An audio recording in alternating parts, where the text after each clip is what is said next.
I'm Brandon Isle, and joining me on the phone is State Representative Britt Raybould of Madison County. She is on the Environment, Energy, and Technology Committee, the Resources and Conservation Committee, and the Revenue and Taxation Committee. Representative, thanks for joining me. Brandon, it's a pleasure to be with you. Thank you for the invitation. So we're recording this on Monday, shortly after Governor Brad Little gave his State of the State address. Tell me, what are some of your first thoughts about it? I think Governor Little highlighted some of the really key investments that we've made in recent years, whether you want to talk about public education, transportation, our water infrastructure. Idaho has made some really smart choices about taking money and putting it into projects that will be here for future generations. And it was exciting to hear him talk about those successes, and I look forward to finding more opportunities to make similar investments in the future. Yeah, he's calling this the Enduring Idaho Initiative, and he's got a lot of plans. What are some of the plans that really mean something to you as you move forward in this session?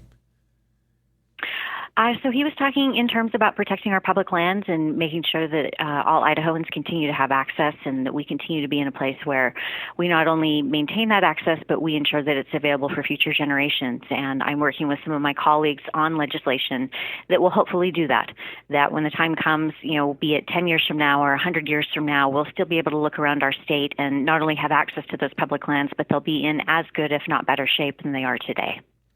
Yeah, of course, he talked a lot about taxes as well, balanced budget. This is a big concern for a lot of people, where we've had a budget shortfall coming in for the first time in a long time. And he says we're balancing the budget and not raising taxes. How's that going to happen, do you think?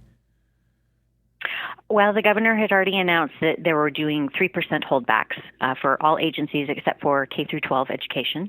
I would anticipate that we will make those 3% cuts permanent, and then we will probably look and see if there are other areas where we have the ability to go in and do some trimming to ensure that we meet that constitutional requirement of balancing our budget.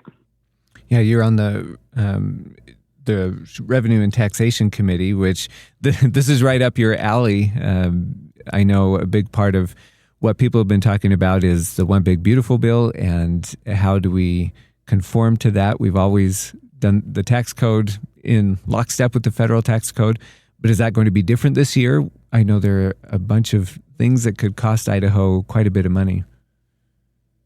Well, there's one small modification I want to make. Idaho has not been in full conformity with something that's known as bonus depreciation. So we have veered away from how closely Idaho's tax code conforms with federal. So that's not something that's out of the norm. And ultimately, at the end of the day, we're going to have to look at the numbers and make the assessment about what's in the best interest of Idaho's overall state tax code, and look out for not only businesses and corporations, but for our everyday Idahoans, and find a way to make sure that we bring in balanced revenues. I think that one of the things that sometimes gets lost in these discussions is that federal conformity represents one size fits all. And so we have to be smart and thoughtful about what we do to make sure that we're making the right decisions for Idaho that are reflective of what both our individual Idahoan needs, but also what our business community needs. Are you worried that some of the steps legislators took last year in giving tax breaks to Idahoans went too far, and that's what's put us kind of in the hole for this year? I don't think a year ago anyone could have predicted that there would be the One Big Beautiful Bill and the reconciliation process that would have produced what it produced. And so we made the best decision that we could at the time. And now we're in a position where we have to balance what we did a year ago with what we're being asked to do now. And again, find the path that allows us to produce that balanced budget while at the same time meeting the other obligations that exist in Idaho, whether we're talking about our public schools or ensuring that we're building safe roads and bridges. Another thing the governor talked about was Idaho Launch. This has been a pretty popular program, and he doesn't want it to go away. What are some of the important things about this program that you've seen?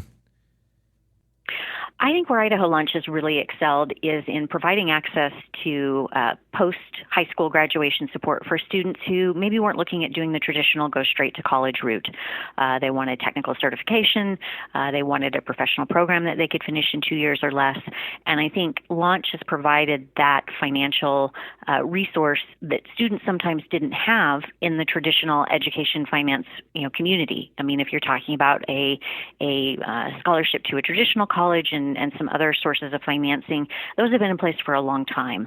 But some of the students that, say, for instance, if they wanted to go to lineman school, get their CDL, get their welding certificate, even some of our healthcare professions that, require 2 years or less to get a certification, sometimes the funding that was available to help them secure a spot and pay for that education wasn't as readily available as those that were pursuing a traditional four-year degree. And so Launch, I believe, has opened doors for students who are interested in increasing their training and making it so that they can be an active participant in Idaho's communities and help build our state. And I'm looking forward to finding more ways to ensure that Launch is reaching students who may not necessarily fit that traditional pathway of going straight to college. Yeah, there's so many different paths that students can take. The governor also talked about rural health care and said there would be $150 million to strengthen that sector and $1 million for graduate medical education. Is this something that has been talked about a lot in the education circles? So Idaho has kind of this double-edged sword that's going on. With all of the growth that's happening, we at the same time also have a higher average age of the doctors that are currently in our state.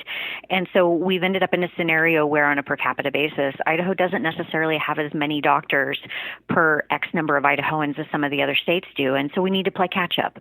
And some of the places that have been hardest hit have been our rural communities where healthcare providers have gotten older and have either been attempting to retire and haven't been able to find someone to replace them, or we haven't been able to find someone to go into these communities. So as I look around, I think we need to improve healthcare access overall in the state, but our rural communities have been particularly hard hit with just having access to what we think of as primary care. And it is worthwhile to look at investments that we can make to help make sure that people have access to the health care that keeps them in their communities and keeps them safe and healthy for the long term. Is now a time to push more education for doctors in Idaho? I know we have a little bit right now, but we don't have these big schools. So interestingly enough, I was just having a conversation today about how we can increase the total number of seats available for medical education through the state's program. So right now we have seats at the University of Washington. We have some seats that we are looking to expand down at the University of Utah. And the objective is to build out a clinical program that helps doctors not only be educated here in Idaho to start with, but increases the likelihood that they will come back through the residencies program that we've been developing over the last few years. The great thing about it is that if you can get a doctor to come here, particularly to do their residency, the likelihood that they will stay once they've completed their residency is high. And in the process, we end up with additional health care providers for the state of Idaho. So an investment in healthcare education isn't just an investment in that student, it's an investment in Idaho's healthcare system. What things are you looking forward to this session, or what are you working on as we get going? It's day one. So what I'm really excited about, and I think some of my colleagues feel the same way, is that we find issues that maybe haven't been dealt with for a period of time, or they're not necessarily the kinds of issues that you see making big headlines. But for me, I'm working on issues around updating our state procurement process.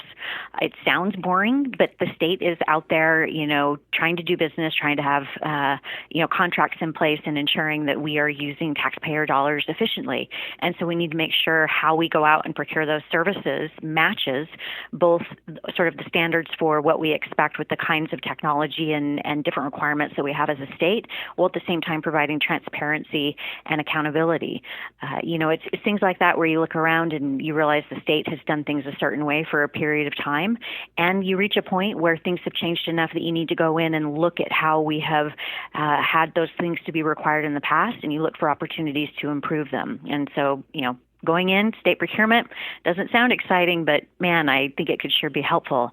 I'm also working on a constitutional amendment that helps protect our public lands and ensures that we continue to secure public access to those lands while at the same time ensuring the historical uses around grazing and timber and mining continue to be available as well. I just think it's incredibly important, and as we saw over the course of last summer, there's a lot of interest and support for protecting our public lands and ensuring that, we get to continue to have access to them. I mean, it's an incredible resource, and I think there's a lot to be said about what it means for a state to not only maintain that resource, but to ensure that the public has access to it. Yeah, those are a lot of things that you're working on, and you say they sound boring, but that's the job of a legislator, right? You're doing these important things that a lot of people don't think about, but really make the state keep moving. Well, see, here's the thing. They're not boring to me. That's part of the reason that I love this job. I love policy. I love taking a look at how we do things and asking the question of how could we do it better? And sometimes the answer is, you know what, things are actually working pretty well. And then there are other times where you look at it and go, well, this is just kind of how we've always done things. And that's when you step back and you bring the people to the table who both are the ones that have to deal with it on a day-to-day basis and the people out in the community that have to deal with it. And you say, you know what, tell us how you think we could do better. So from that standpoint, yeah, somebody who's just reading through, scrolling through their phone and looking at the news probably wouldn't stop on a state procurement story about what we were doing to change it. But for me, that's like, that's bread and butter. That's the kind of thing that I've come to Boise to do is to focus on some of these things that I think have long-term importance to the state, and I'm doing my best to try to find solutions that not only benefit the state in the long term, but help keep us on a successful track. Are there any other issues that you're looking forward to tackling or that people should be aware of that may come up this session? I think the thing that some people maybe forget is that we're here to answer your questions. And so you talk about, issues that are of concern. We go through a lot of legislation in terms of how much gets introduced. And so sometimes when, a particular bill comes up, what I would tell the folks in the community is if you are a doctor, a teacher, an attorney, a farmer, a student on campus even, and something catches your attention and you feel like this is legislation that's of particular importance to you or has, an impact on your life, man, I would tell you, reach out to us. We want to hear from our constituents. We want to hear from the people we represent because there may be an issue that doesn't seem like it's a big deal when we just read it, in a particular bill. But then we have the conversation with someone in the community who helps us understand about the potential trade-offs and consequences for what's being proposed. It may be a great idea or it may be a really bad idea. But that's the feedback that helps us kind of filter through all of the noise to make sure that we're making the best decisions possible for Madison County. Well, during the off season, what kind of feedback are you getting from people? What is on your constituents' minds? I had received some communication about folks who were concerned about cuts to Medicaid, which in our community, there are some just with the school and the age of the population and whatnot. I think there's quite a few folks in our community that are on Medicaid and so had concerns about what those cuts would mean for them and their families. You're a student going to school, your focus is on, making sure that you get through your program, that, you can attend your classes and that you don't have to worry about whether or not your spouse or your kids, have access to health care. And so I'd received a few communications about that. There was also concern, again, to bring up public lands. I heard a lot from people in our community that were concerned about this possibility of a sell-off of public lands. And, it just goes to show, Brandon, that across our community, there are a range of perspectives and a range of priorities. And so in this job, you really have to have the ability to not only hear on both sides of an issue, but to talk to people across a range of issues. So I can have one day where I'm talking to someone in the morning about a healthcare issue, and in the afternoon, I'm having another conversation about education. And then after that, I'm having a conversation with someone about housing. And then after that, it's a conversation about agriculture. It's one of those things that makes this job so amazing is not only how many different people I get to meet and interact with, but how much opportunity there is to work on such a wide range of issues that matter to the people in this state. Yeah, thank you. What is the best way that people can reach you and make sure that you see what they're worried about? So text is fantastic, and you are welcome to text me at 208-419-0768. And if I don't respond right away, it's not because I'm ignoring you. It's just because there's a lot going on, but that's the easiest way to get my attention. If you prefer to call, you can call at that number as well. And then there's also a number that goes direct into my office. It's 208-332-1173. And Perfect. then, of course, if they want, my email address is on the legislative website. So however you prefer to reach out to me, I will do my best to make sure that I connect with everyone who's got questions or ideas or concerns. Because, again, we need the feedback. We need to know, is what we're doing working for you, working for your family? Are there things that we need to be aware of that we're not? This in some parts is we do the best we can with the information we have, but sometimes it's the people in our communities that have the information that we need. All right.